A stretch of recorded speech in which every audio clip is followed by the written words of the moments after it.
Donc, bonjour, bienvenue à la présentation du premier travail pratique.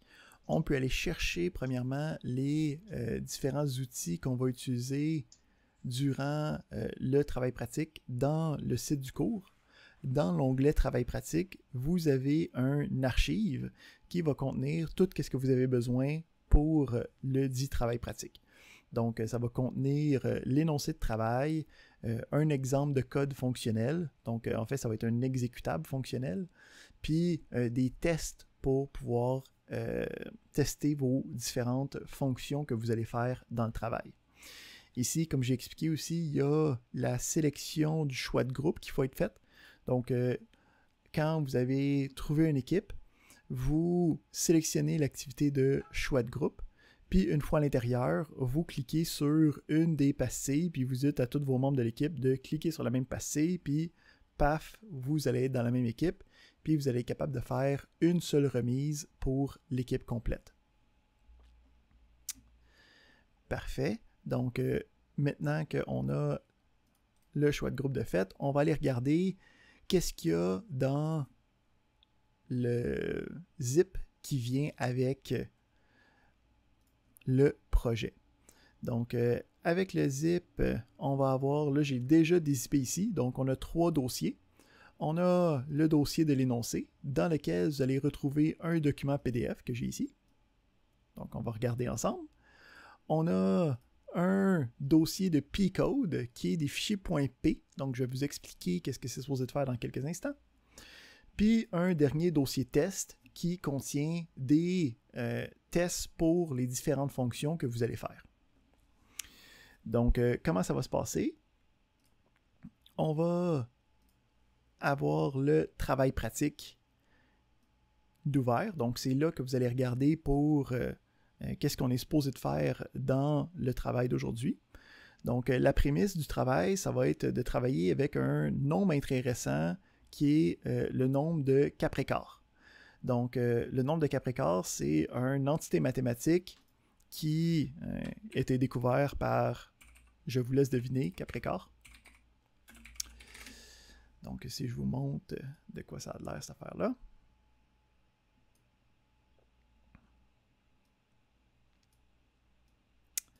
Donc, le nombre de Caprécor, si on le regarde de manière...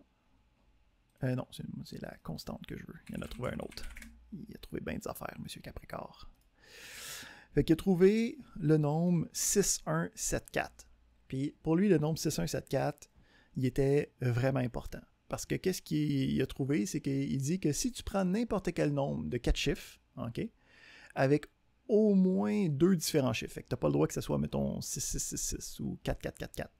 Donc, n'importe quel nombre de 4 chiffres, ce que je fais, c'est que je prends le chiffre, le nombre, puis je l'ordonne en ordre croissant puis en ordre décroissant. Fait que, mettons ici, j'ai un exemple, là, où c'est que je prends le nombre 3524.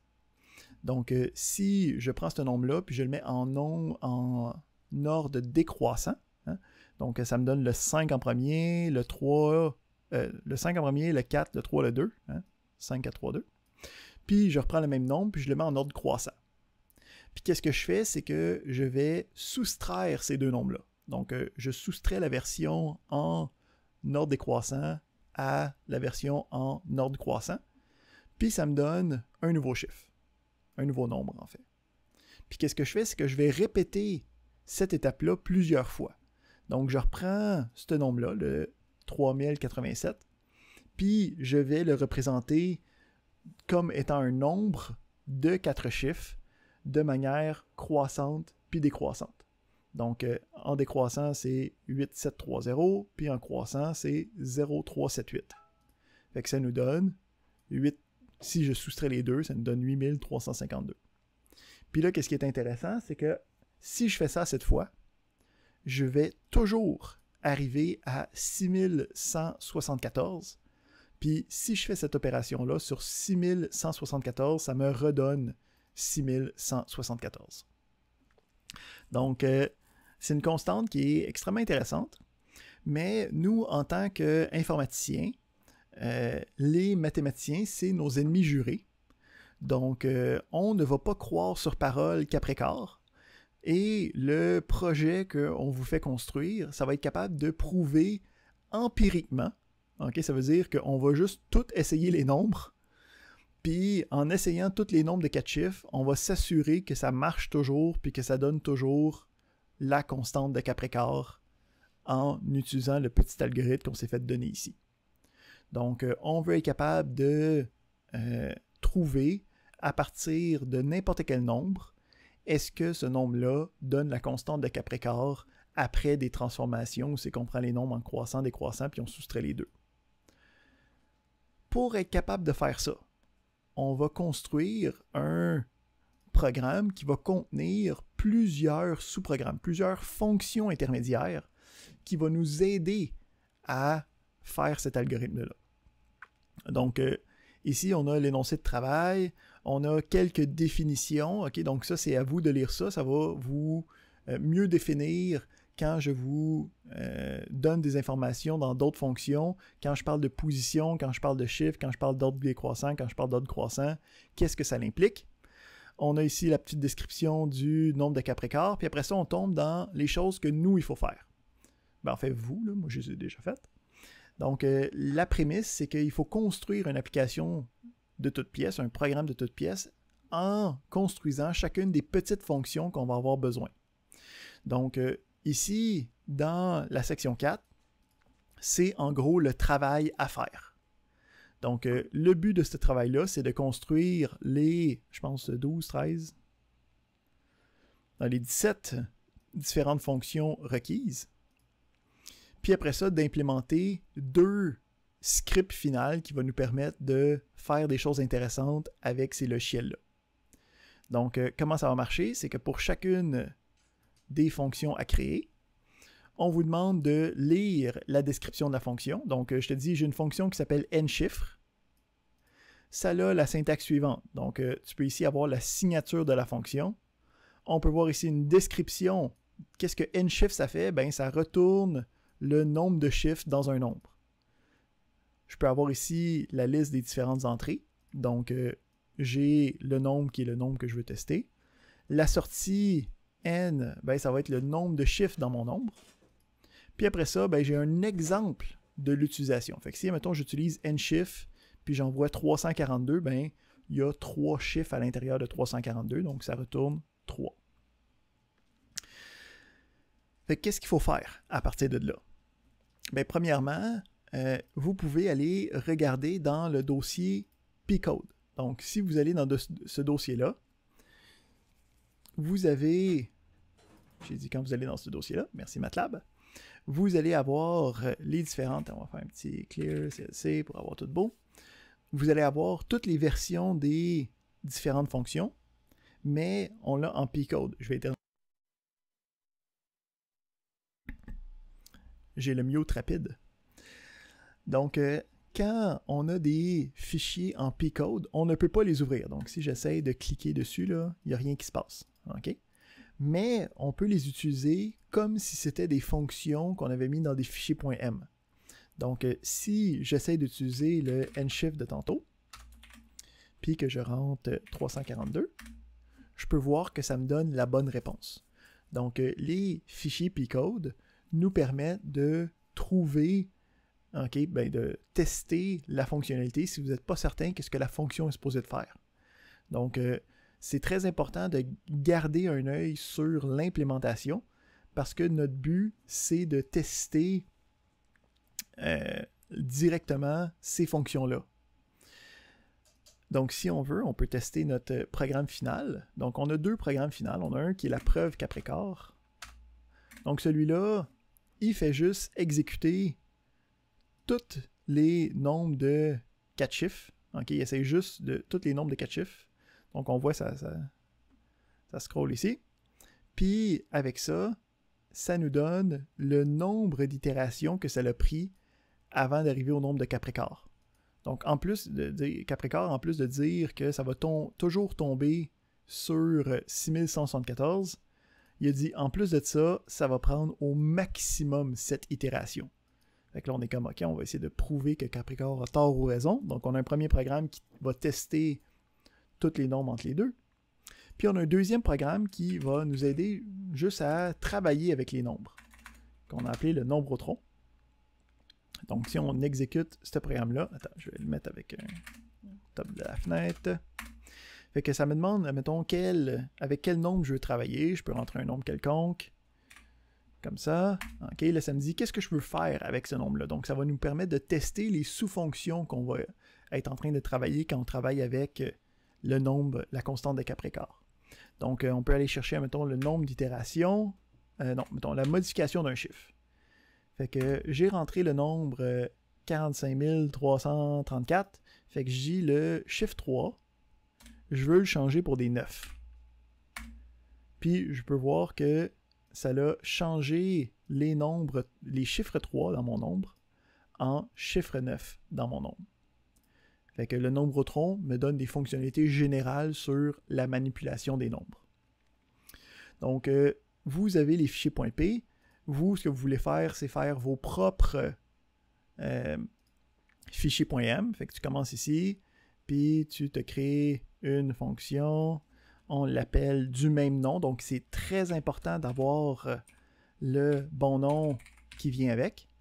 OK, donc on a nshift, puis on rentre ici, puis là on peut commencer à construire notre test. Bon, en tout cas, notre fonction. Fait qu'ici, on l'a appelé nombre. Puis là, ici, on peut commencer à taper des choses qui vont faire en sorte que ça marche. OK? Donc ici, ça, c'est à vous de trouver qu'est-ce qu'il faut faire pour ça. Pour l'instant, on va juste faire une fonction qui retourne le nombre lui-même. Ça ne va pas faire grand-chose. Mais qu'est-ce qui est intéressant, c'est que vous avez aussi des fonctions de test. Donc les fonctions de test, si on regarde qu'est-ce qui se passe à l'intérieur, donc mettons on a nshift_test. Puis nshift_test, c'est une série de assert. Donc au dernier cours, vous devriez avoir vu la validation. Puis la fonction assert me permet de déterminer est-ce que, dépendamment si c'est vrai ou faux, est-ce que ça donne le bon, la bonne réponse. Puis si c'est pas la bonne réponse, si c'est faux, ben ça l'arrête le programme. Donc en roulant ces scripts-là, ça permet de tester nshift avec différentes valeurs que nous, on s'attend qu'ils soient fonctionnels. Donc, quand tu roules ce script-là, on va l'ajouter au path pour que ce soit disponible, ben, on peut voir ici qu'en ce moment, avec le nshift que j'ai créé, ça ne marche pas. Okay? Parce que ben, c'est normal. Quand on a fait notre fonction, j'ai juste écrit que ça retournait directement le nombre, fait que ça ne marchera pas ici. En fait, nous, qu'est-ce qui va se passer quand on va l'essayer? Vous allez avoir toutes vos fonctions ici. Puis, si vous voulez toutes les tester d'un coup, vous pouvez utiliser la commande spéciale qui s'appelle runTest, puis qui donne un dossier avec différents tests à l'intérieur. Puis runTest va permettre de rouler tous les tests, puis dire est-ce qu'il marche ou pas, puis qu'est-ce qui a marché ou pas dans chacun. Donc, je laisse un petit peu de temps pour partir. Là, en ce moment, j'ai aucune des fonctions qui a été faite. Fait que c'est normal que ça ne marche pas. Okay? Donc, je peux voir ici, il n'y en a aucune qui a marché. Puis, si je regarde dans les descriptions des tests, c'est marqué Undefined Function. Je n'ai pas réussi à trouver la fonction que tu me demandais d'utiliser. Mais si, admettons, je m'en vais essayer de trouver mon nshift test.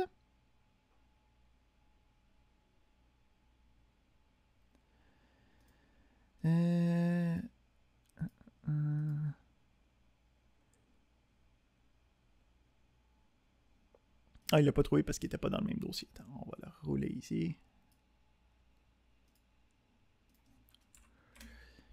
Fait qu'on met tout dans le même dossier. Ici, quand on va rouler notre nshift test, on devrait voir d'autres problèmes arriver. Je remonte. Ici, donc quand j'essaie mon nshift test, lui, je peux voir que le code n'a pas marché, okay, parce que ça donne, c'est pas la bonne c'est pas le bon code à l'intérieur de la fonction en ce moment. Donc là, c'est à nous d'aller voir dans nshift qu'est-ce qui se passe. Si, juste pour démontrer que c'est supposé fonctionner, si j'enlève celui-là, puis je rajoute mon P-code dans mes dossiers accessibles. Donc maintenant, je peux utiliser nchiffre, puis ça me donne la bonne chose. Si j'essaie de rouler mes tests, on peut voir que les .p, les versions fonctionnelles, réussissent à passer tous les tests que je vous donne. Donc, c'est une fois que vous avez ça, il vous reste les scripts à faire, puis vous savez que vous avez pas mal terminé. Donc, vous voulez aller dans votre documentation, puis aller implémenter les fonctions dans l'ordre qui vous sont donnés. Parce que ici, si je vais là-dedans, je vais essayer de trouver un exemple. Ouais, non, c'est ça. Fait que à l'intérieur de celui-là, vous allez avoir des fonctions qui vont avoir besoin de d'autres fonctions. Donc, il faut commencer par nchiff pour être capable d'aller trouver puis l'utiliser dans vos autres fonctions. Donc, l'ordre ici des fonctions est importante. Vous commencez avec les fonctions de base que vous allez pouvoir réutiliser par la suite dans vos autres fonctions que vous allez faire. Fait que c'est pas mal ça qui fait le tour pour la présentation du premier travail pratique. Ce qu'on va faire, c'est laisser la place dans le group chat principal pour que vous puissiez former des équipes. Une fois que votre équipe est formée, ce que vous pouvez faire, c'est changer votre nom sur Zoom avec votre numéro d'équipe. Une fois qu'on voit que du monde qui vont être dans des numéros d'équipe, on va vous transférer dans des breakout rooms pour que vous puissiez commencer à travailler ensemble sur le travail. Sinon, vous avez aussi les différents exercices sur les fonctions qui vont vous aider. Donc, je vous conseille fortement de regarder les exercices sur les fonctions avant de commencer à travailler sur le projet du travail pratique. Parce qu'il faut avoir une compréhension des fonctions pour être capable d'avancer sur le travail pratique. Et voilà.